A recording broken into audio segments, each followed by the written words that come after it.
Assalamualaikum warahmatullahi wabarakatuh. Selamat pagi anak-anak. Bagaimana kabar anak-anak hari ini? Semoga semuanya sehat walafiat tanpa kekurangan suatu apapun. Dan jangan lupa untuk selalu menerapkan 5M agar kita terhindar dari penyakit COVID-19. Baiklah anak-anak, pada pagi hari ini berjumpa lagi dengan Bu Guru dalam pelajaran matematika. Pada hari ini Bu Guru akan membahas tentang pembulatan dan penaksiran. Anak-anak bisa lihat materinya di buku SPS, ada di halaman 18. Nah, di sini sebelum kita mulai, kita baca dulu dengan membaca basmalah bersama-sama. Bismillahirrahmanirrahim. Baiklah anak-anak, materi yang pertama yaitu tentang pembulatan pecahan. Di buku sudah ada contoh, yaitu bulatkan pecahan 5/6 ke satuan terdekat. Cara yang cukup mudah untuk membulatkan pecahan adalah dengan membuat garis bilangan seperti ini. Karena di sini 5/6, maka kita bagi garisnya menjadi 6 bagian. 1, 2, 3, 4, 5, 6. 5/6 di sini bisa kita lihat posisinya ada di sini, dan 5/6 ini lebih dekat ke angka 1, sehingga kalau dibulatkan 5/6 sama dengan 1. Tapi kalau ada contoh misalkan bulatkan 1/6 menjadi berapa, maka kita lihat di sini 1/6 lebih dekat ke angka 0, sehingga kalau dibulatkan 1/6 sama dengan 0. Kalau ada contoh lain, yaitu berupa pecahan campuran.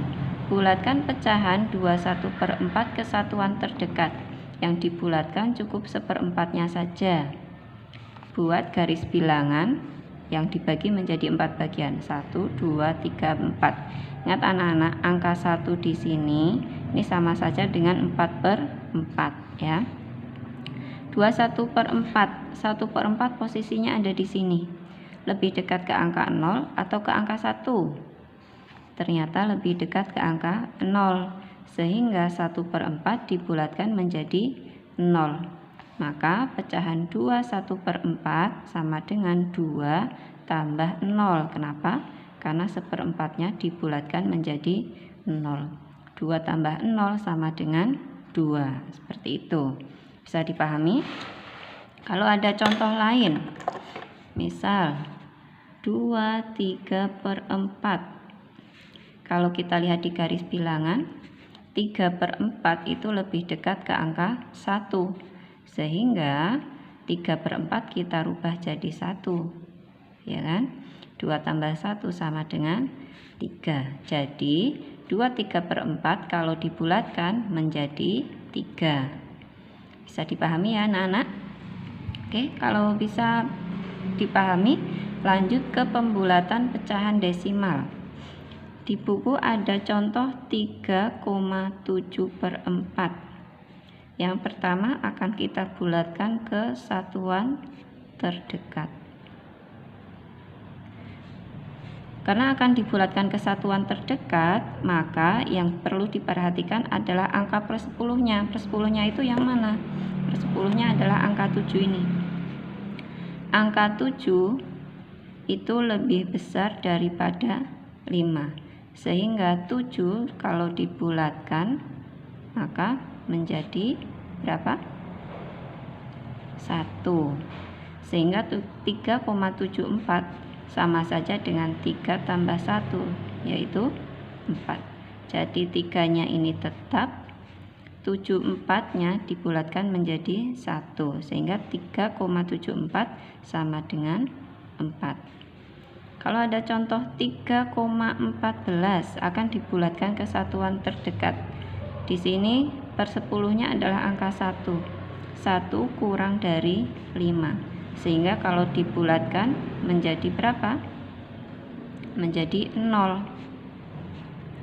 3,1/4 sama saja 3 tambah 0, yaitu 3. Jadi 3-nya tetap, 1/4-nya dibulatkan menjadi 0. Maka 3,14 atau 3,14 14 ini sama saja dengan 3. Bagaimana kalau dibulatkan ke persepuluhan terdekat? Di buku selain satuan terdekat juga dibulatkan ke persepuluhan terdekat. Kalau ke persepuluhan terdekat, maka bisa kita lihat di sini persepuluhnya yang dilihat adalah angka 4 ini.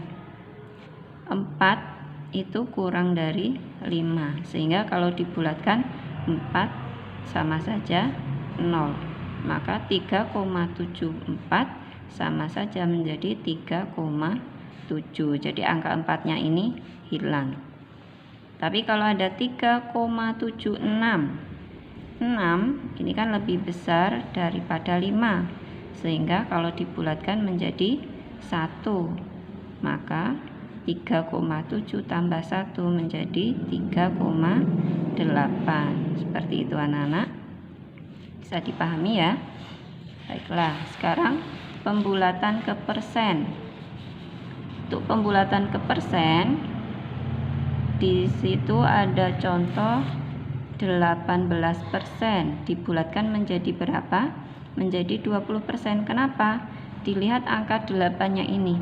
8 itu kan lebih besar dari 5, sehingga angka 18 dibulatkan menjadi 20. 20 itu dari mana?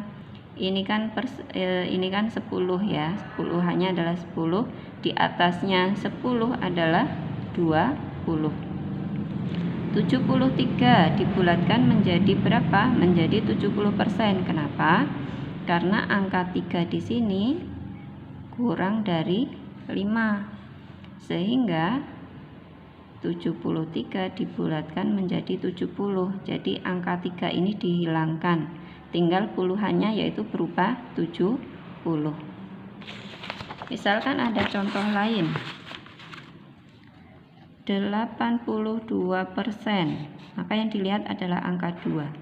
2 kurang dari 5, sehingga dibulatkan ke bawah menjadi 0.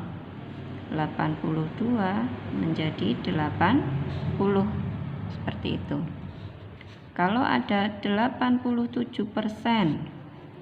7 lebih besar dari 5, ya kan?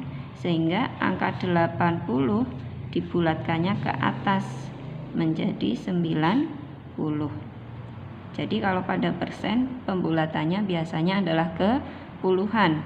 Kalau ke puluhan berarti nanti menjadi 10, 20, 30, 70, 80, dan sebagainya. Nah, selanjutnya adalah tentang penaksiran operasi hitung pecahan. Di sini ada contoh 21/10 ditambah 5, 8/9. Pada materi tadi 1/10 itu lebih dekat ke angka 0 atau lebih dekat ke bawah, sehingga 21/10 apabila dibulatkan menjadi 2. 5, 8/9. 8/9 itu lebih dekat ke angka 1, sehingga kalau dibulatkan 5 tambah 1 menjadi 6.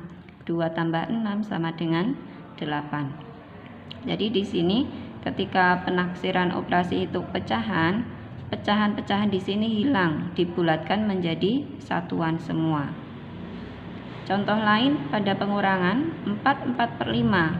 4/5 itu kan dia lebih dekat ke 1. 4 tambah 1 jadi 5. 2/15 lebih dekat ke 0, maka 2-nya menjadi 2. 2/15 menjadi 2. 5 kurangi 2 sama dengan 3.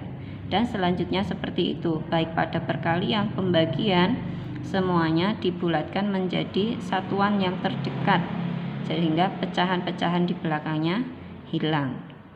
Pada desimal juga sama seperti itu cara pengerjaannya. Oke, sekiranya mungkin bisa cukup dipahami.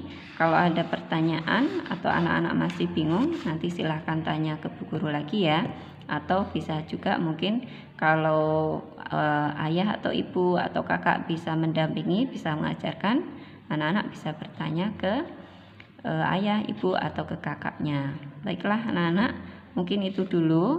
Nanti kita akan mengerjakan beberapa soal latihan. Silakan anak-anak kerjakan. Semoga anak-anak bisa menjadi lebih paham. Kita tutup dulu dengan bacaan hamdalah. Alhamdulillahirabbil alamin. Wassalamualaikum warahmatullahi wabarakatuh.